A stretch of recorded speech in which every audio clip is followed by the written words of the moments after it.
आंकड़े बता रहे हैं कि देश में हिंदुओं की आबादी कम हुई है, मुस्लिम आबादी बढ़ी है। बात करने के लिए बीजेपी के राज्यसभा सदस्य और राष्ट्रीय प्रवक्ता सुधांशु त्रिवेदी जी हैं। बहुत स्वागत है न्यूज नेशन में। जो आंकड़े सामने आए हैं उसमें हिंदुओं की आबादी काफ़ी कम हो गई, मुस्लिम आबादी बढ़ गई। सामने आए नहीं हैं, लगभग एक दशक से सामने हैं। ये तो 2011 के सेंसस के ज़माने से हैं कि 1951 के सेंसस में हिंदू 88% के आसपास था। अब 2011 में घटकर 79.8 हो गया और मुस्लिम 9.5 था, 14.5 हो गया। इसमें कोई किंतु परंतु की गुंजाइश है क्या?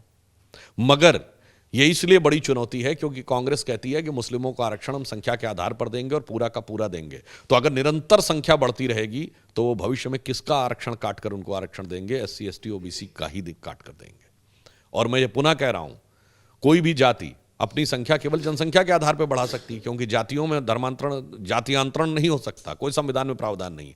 पर मुस्लिम जनसंख्या जनसंख्या से भी बढ़ेगी, धर्मांतरण से भी बढ़ती है, घुसपैठ से भी बढ़ती है। और इन सारे चीजों पे इंडी गठबंधन के लोग उनको सेकुलर संरक्षण देते हैं। इसलिए ये भविष्य के लिए बड़ी चुनौती है। इस बड़े सवाल का जवाब उन्हें देना चाहिए।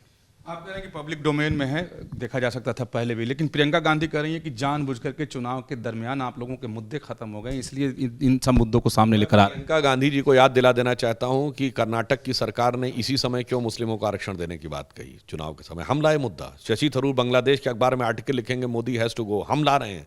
लालू प्रसाद यादव कह रहे हैं मुसलमानों को आरक्षण मिलना चाहिए पूरा का पूरा, हम कह रहे हैं। उनके महाराष्ट्र के नेता प्रतिपक्ष विजय वडेट्टीवार अनायास अकारण 26/11 का मुद्दा लेके आ रहे हैं, हम कह रहे हैं। और फवाद चौधरी पाकिस्तान का पूर्व मंत्री राहुल गांधी की तारीफों के कसीदे बांध रहा है और आप उस पर जवाब नहीं दे रही हो, हम कह रहे हैं। वास्तविकता में यह है कि आपकी तरफ से सब कुछ हो रहा है और चूंकि आपके पास सवालों का जवाब नहीं है, इसलिए आपको इस प्रकार के अनर्गल बात करना पड़ रहा है। असदुद्दीन ओवैसी साहब कह रहे हैं कि ऐतिहासिक तौर पर मुसलमानों की फर्टिलिटी घटी है तो हौवा बनाया गया है। तो फिर ये जनसंख्या कहां से बढ़ गई है?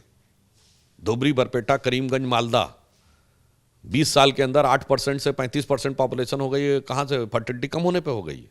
और मैं पुनः कह चुका हूं कि सिर्फ फर्टिलिटी से नहीं, कन्वर्जन और इन्फिल्ट्रेशन से भी जनसंख्या बढ़ रही है। और ये सारी सेकुलर सरकारों ने इसके माध्यम से संख्या बढ़ाने में भूमिका निभाई है, तो उन्हें लगता है कि अपना वोट बैंक है।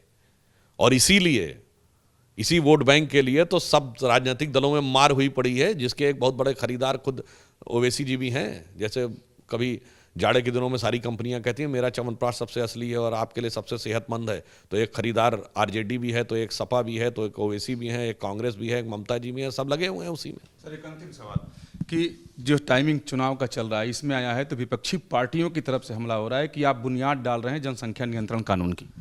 देखिए, मैं उनसे पूछना चाहता हूं, देश में जनसंख्या नियंत्रण होना चाहिए नहीं? जनसंख्या नियंत्रण जैसे विषय के ऊपर जब तक राजनीतिक दल अपने तात्कालिक स्वार्थ से परे हटकर देश के दीर्घकालिक भविष्य को ध्यान में रखकर नहीं बात करेंगे, तब तक इस पे आम सहमति नहीं बनेगी।